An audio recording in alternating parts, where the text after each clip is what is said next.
Bem-vindo a Timol. Olá, como vai? É bom estar com você novamente. Hoje a nossa conversa aqui vai ser bem rápida, bastante pontual, mas no final você vai ver como que ela é interessante para você. Vamos lá?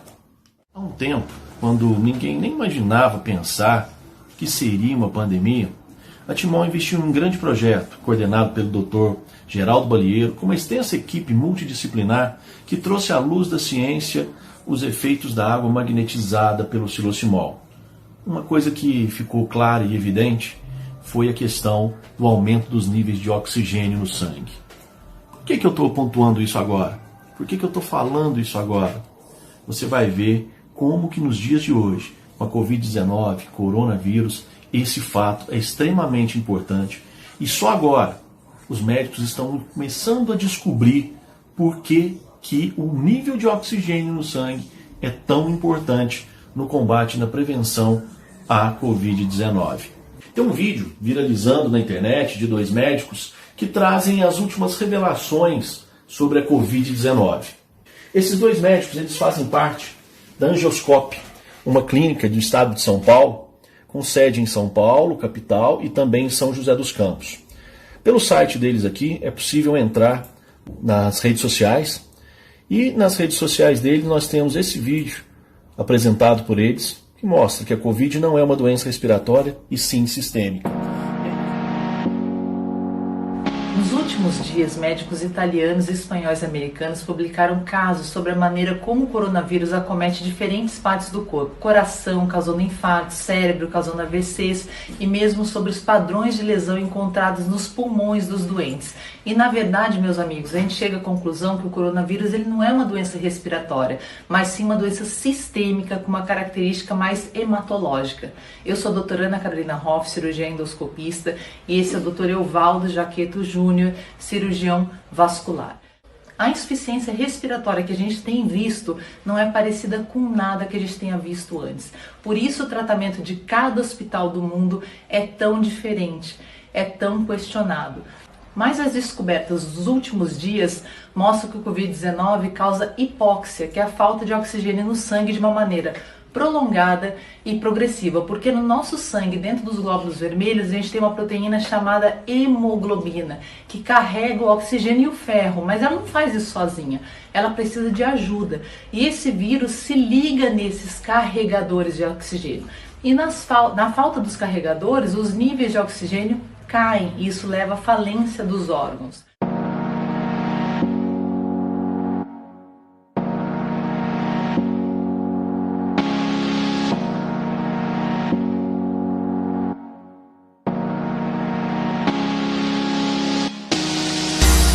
A análise da água, né, para descrever os tratamentos.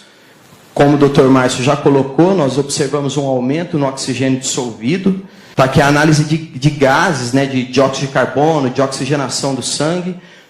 Houve uma maior saturação de oxigênio, aqui já significativo, tá, a nível de 10%. Então significa que cada 100 vezes que eu fizer, 90 vezes eu vou aumentar o oxigênio no sangue. Ok? Esse é um resultado muito interessante, né, pode fazer muita diferença.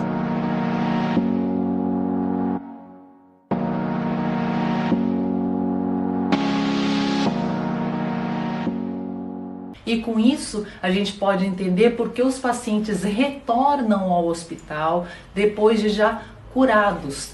Trata-se provavelmente de uma hipóxia tardia, resultado ainda dessa ineficiência em fazer uma boa oxigenação, e não por reinfecção pelo vírus, que era uma das coisas que estavam sendo pensadas. Há hemoglobina, mas sem a capacidade de oxigenar, então a gente tem a hipóxia. E tratar os danos pulmonares como pneumonia ou com síndrome da insuficiência respiratória aguda não vai resolver o problema, porque os pulmões eles estão bem. O que está acontecendo é que o sangue que lá chega não está se oxigenando, e aí cria esse grande problema para o corpo inteiro. E aí está um segundo indicador que o seu corpo está perdendo a batalha. Nessa fase, se a sua imunidade não consegue ganhar a batalha contra o vírus, os órgãos começam a falhar. Com o ventilador ou sem, não há muita melhora não. Se não há os carregadores de oxigênio, não adianta você dar oxigênio. Só entubar não vai tratar a raiz do problema.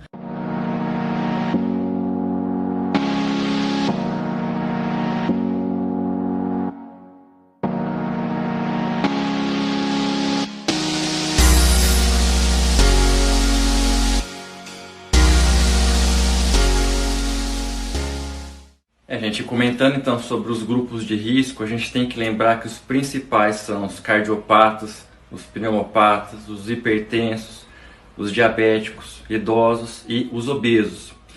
E o que um grupo tão heterogêneo de pessoas teria em comum para justificar esse risco aumentado de complicações? Bom, esses pacientes eles são pró-isquêmicos, ou seja, a circulação deles em maior ou menor grau não é o suficiente para permitir a oxigenação plena dos órgãos e tecidos do corpo.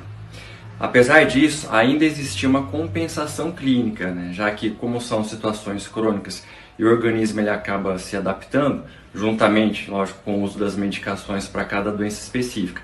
Mas de repente surge esse Covid-19 que ele acaba bagunçando toda essa troca de oxigenação, que já não era das melhores entre os tecidos do corpo. Juntamente com isso, descobriu-se que o Covid ele favorece a formação de microtrombos na circulação. É como se você estivesse empurrando um gato que já está na beira do telhado. Então você tem a descompensação daquele órgão que já estava mais fragilizado. Coração, pulmão, cérebro, rins, as partes periféricas. As apresentações clínicas estão sendo descritas de várias maneiras a cada dia que passa. Realmente, tudo isso leva a crer que estamos lidando com uma doença sistêmica e não apenas um outro tipo de gripe.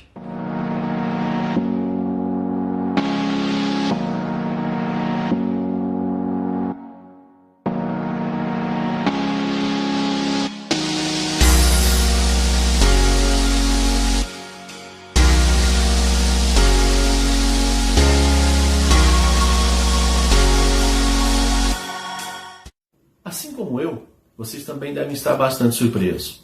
Esses médicos, esses doutores, eles trouxeram para nós provas cabais, argumentos para que a gente possa então colocar o Sulocimol em cada casa. As pessoas vão querer se prevenir e você vai